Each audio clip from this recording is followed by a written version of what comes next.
always remember that God is the interesting thing about religion. People are hungry for God. The Anglican spiritual writer and mystic Evelyn Underhill pointed this fact out to the clergy of the Church of England all the way back in the 1930s. But it is just as important today that we here in the church keep this same fact always front and center in our minds. Because there are, of course, lots of things to distract us from it. Our own motivations in the church are often mixed. And there is plenty of legitimate work to be done to maintain the institutional life of the church and to serve our wider community. A great variety of ways to engage and occupy ourselves. But at the end of the day, all of that must be secondary to the reality of God, to the singular fact of who we claim that the person of Jesus is. That's what's at the heart of our reading from Matthew's Gospel today. Here and now, after all this time that the disciples have traveled with him, learned from him, and witnessed his miracles and teachings, now Jesus asks them, who exactly do they think he really is? And I want you to take note of where it is exactly that Jesus decides to ask them this question. We're told that they've stopped in the district of Caesarea Philippi. This location is important. It is, first of all, a Greco-Roman settlement. That is a Gentile and thus a pagan city. It actually received the name Caesarea in honor of the emperor, Tiberius Caesar. And it was named this by Philip, who was King Herod's youngest son. Caesarea for Caesar and Philippi for Prince Philip.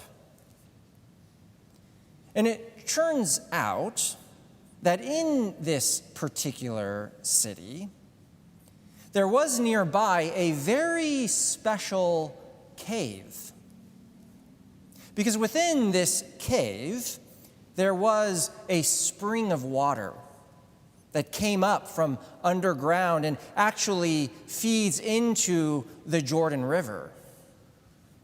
And it was believed by the Romans that this cave with its spring was none other than a gateway into the underworld itself, the world of Hades. Pagan worshipers would famously come to this very cave and offer sacrifices to the god Pan. Pan, being a god of the wilderness, was often worshipped in woodland groves and in caves. So his followers would come to this cave and they would throw animal carcasses down into the deeps of it as an offering to him. So it's in this Gentile city, a center of pagan worship, at the mouth of the very underworld, and named in honor of the Roman emperor, a self-proclaimed god, that Jesus decides to ask his disciples who it is that the crowds say that he is. They, of course, reply. Some say John the Baptist, but others Elijah, and still others Jeremiah, or one of the prophets. In other words, what they are saying is that the people see a continuity between these prophets, these spokesmen for God, and the person of Jesus. The people recognize that Jesus is speaking to them like a prophet. Thus, they conclude Jesus must be someone with special insight into God's will, someone with a message for them from God Almighty. But then Jesus asks his disciples who they, that is the disciples, say that he is. And you can almost imagine the silence here, with the 12 disciples sitting there with Jesus, unwilling to risk an answer of their own. The answer is not written up on the board. What if I say the wrong thing? Or maybe it's a trick question. Everyone there waiting for someone else to speak up first.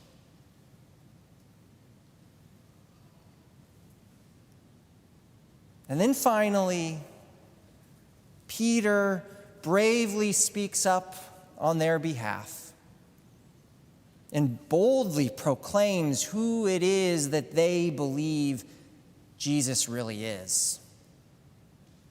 Not just any rabbi, not even merely a prophet, but the Messiah himself, the Christ, the very Son of the living God. Where the people speak of Jesus' continuity with other prophets of God, Peter takes it a step further and identifies in Jesus something new that God is doing.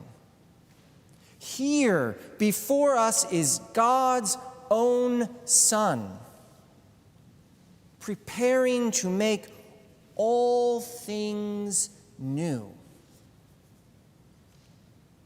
Right here in this city of Caesarea Philippi, this representative place of all these other claims of truth and authority in the world.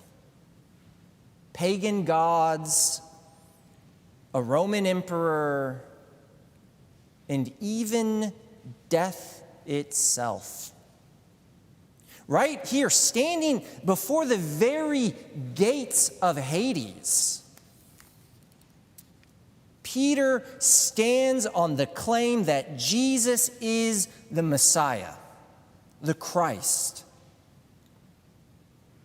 And that understanding of who Jesus is, of who God is, becomes the very foundation of the church. And Jesus says that if we stand on that rock, that nothing, not even the gates of death, will prevail against us. This is the bedrock, the foundation of everything we do here. What God is doing here, that is the interesting thing about religion. Christ is what makes Christianity compelling. Who is Jesus? The answer to that question is the very essence of what we are about here. It is the reason to even bother getting out of bed on a Sunday morning to come here. Why else? Why else if not to encounter the very Son of God, the truth incarnate, embodied in Jesus Christ, and made available to you here and now in word and sacrament. This is what we have to offer the world. The opportunity to know Jesus Christ, the renewer of everything. Stand on that rock. And the powers of death and of emperors, and even the power of the devil himself, will in the end prove to be of no threat to you.